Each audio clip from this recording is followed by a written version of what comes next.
Welcome to this new video. This time I want to go deeper into the Greenbone Security Assistant administration page or OpenVas administration page, just to keep it simple.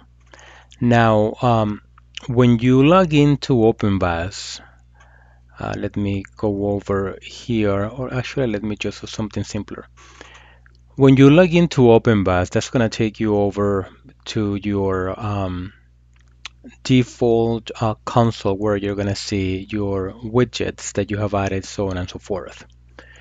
One of the first things you would like to verify when you log in is you would go to administration and security feed status, right? So you click on feed status and that's going to show you whether the feeds are current or they are outdated. If you see a couple of feeds, maybe one or two or a couple of days out or old, it doesn't really matter. I mean, like you can still run scans and manage your vulnerabilities that way, but ideally you would like to have this current. Now, remember, OpenVAS is an open source solution, and sometimes these feeds are not going to update as they should. As I always say about open source has a price, and the price is not money. The price is sometimes headaches and research when things break. Now, you are logged in, and now what, right? Obviously, you would like to come over to scan tasks, and then you would like to schedule a new task right here, and you could just type in the IP address or the name of the host you would like to scan. You click on start and boom, right? That's gonna kick in.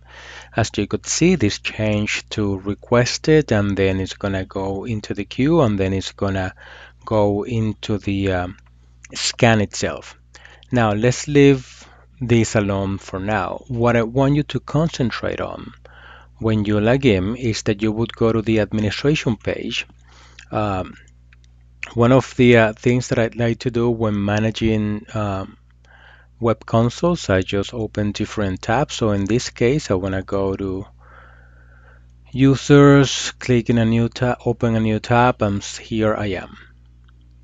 So why do you need to come here? So OpenVAS allows you to use role-based user authentication, which means that you can create different users based on the roles, and when the users log into the web management console with their own unique username and password, they're going to have unique settings or unique set of configurations they're going to be able to perform. This is good when you have these solutions as part of a team. Now, there's something that I want to go over one more time. In this case, we're using Greenbone Security Assistance, and I'm going to use Greenbone Security Assistance and OpenVAS interchangeably. However, some people are going to frown upon that, and I understand, but just for these videos, I'm going to be doing that. The reason for that is because Greenbone Security Assistance, they do have a commercial version of the software. And what we have here is a community version of the software that has similar functionalities or most of the core functionalities, but there are certain things that it doesn't do, right? And it doesn't scale well because the community edition is never intended to be used in large production environments. But it doesn't mean that you cannot use it, especially if you have small networks or if you are doing simple scans or scan on a small number of IP addresses. So one of the things you can do if you are part of a team and you have only one tool for your environment, you can create different user accounts for the different administrators and people accessing the security assistance. The way you would do it, you would go to administration users, and then I have created all these users by default. You're going to have only admin or super admin, right, which is a global user. But you would click on this icon with the star, and when you hover over, you'll see that it says new user. And if I click on that, it's going to be prompt me for the user name, right? So I'm going to call these, for instance, if I want to create another admin user, I'm going to have this as admin3. I'm going to put my comments.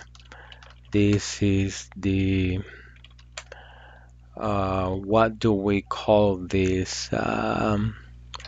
Network security, the network security engineer account, right? So we're going to create an account for the network security engineer. We assign a password to it, whatever you want to use as a password. Obviously, use best practices for this. And then right here in the roles section is where you are going to define the role that user account is going to have. Now, these roles are intuitive, right? An admin is an admin, a guest is a guest, observer, user, so on and so forth. You don't have to be a rocket scientist to understand what they do. So let's say that I want to create another user account that is an admin. You select admin.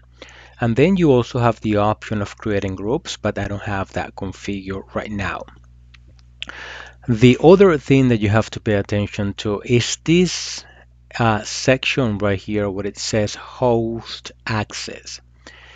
The default behavior is allowed all and denied, right? And deny what? Deny what you would type in here, or denied all and allow what you would type in here. What this means is that when you create a user account, you can set restrictions on that user to only scan specific IP addresses or IP ranges in your network, right? And again, this is designed when you have a team of people managing this solution. If you're using the commercial version of Greenbone, most likely you're going to have a distributed team in different states and perhaps different countries. So this is where you would assign restrictions. But just to give you an example, and again, this is intuitive. If you have this setting, it means, and you don't have anything here, it means that this user account can perform a vulnerability scan on anything if it is blank, or if you type an IP address in here, it's gonna be, oh, I didn't type.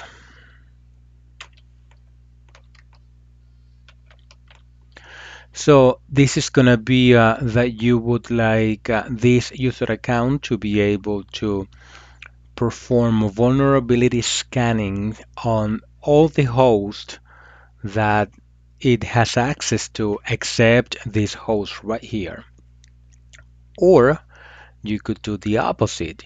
You could do that you are gonna deny all vulnerability scans except to those performed on this IP address.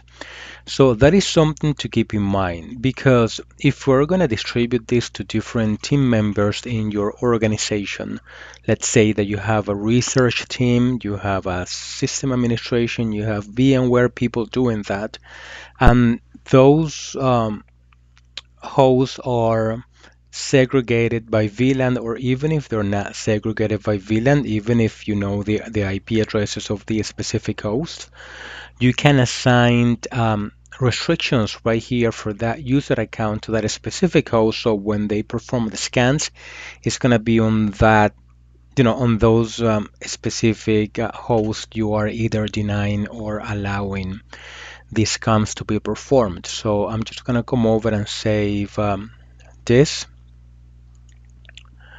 And I'm gonna show you how it looks. As you can see here, this is the dashboard for the admin, for the global admin user. and this is my dashboard. I have already completed a few simple tasks and scans in here. As a matter of fact, I'm running one more on CNM. But if you open up a new session, in this case, I'm going to use the incognito um, option so I can log in as a different user.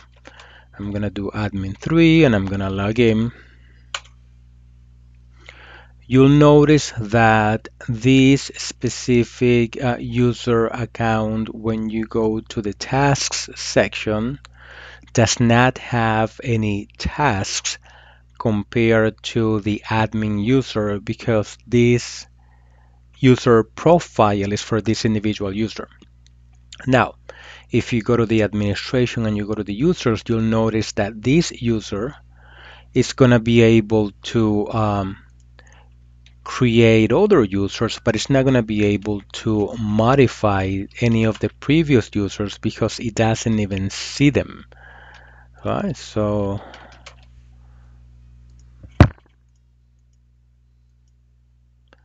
if you want to create another admin and you click on save, you can see that here, but you don't see the other users that you will see it from the global admin.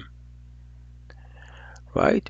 So that is when it comes to users. For groups, you could do that. The roles, obviously, these are the different roles that you can assign to the users. As you could see, it explains exactly what it is. The guest, the info is information browser, performance monitor, and observer. And then if you go to the permissions section, you're going to see the default permissions that are assigned to the roles and then to the users that you assigned. You could see that in here.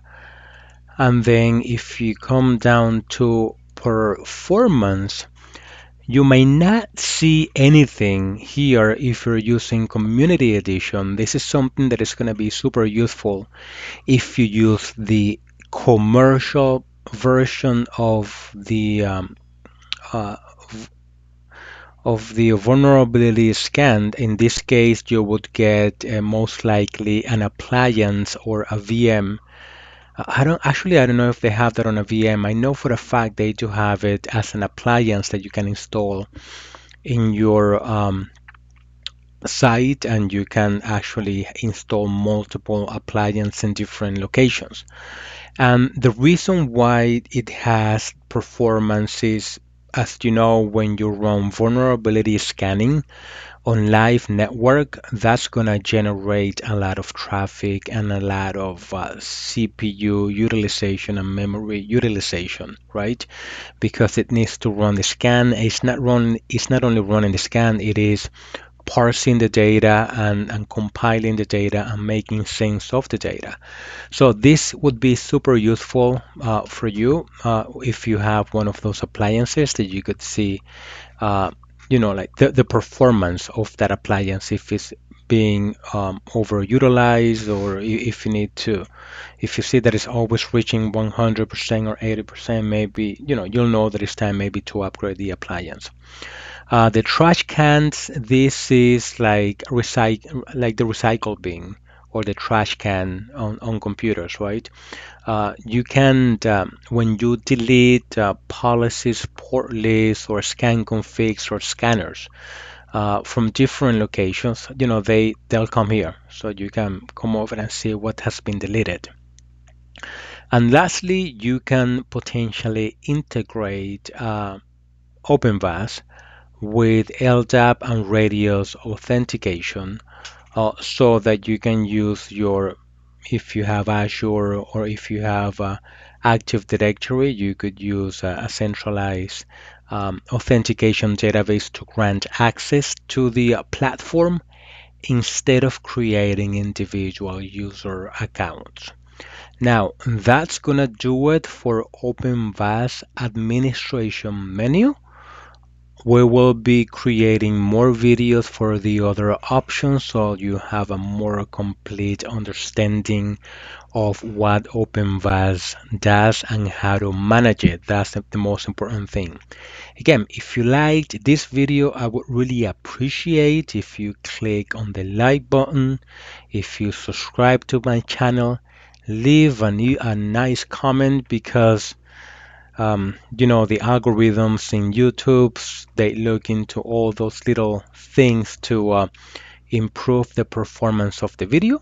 And I will talk to you on the next video. You have a great day. Bye.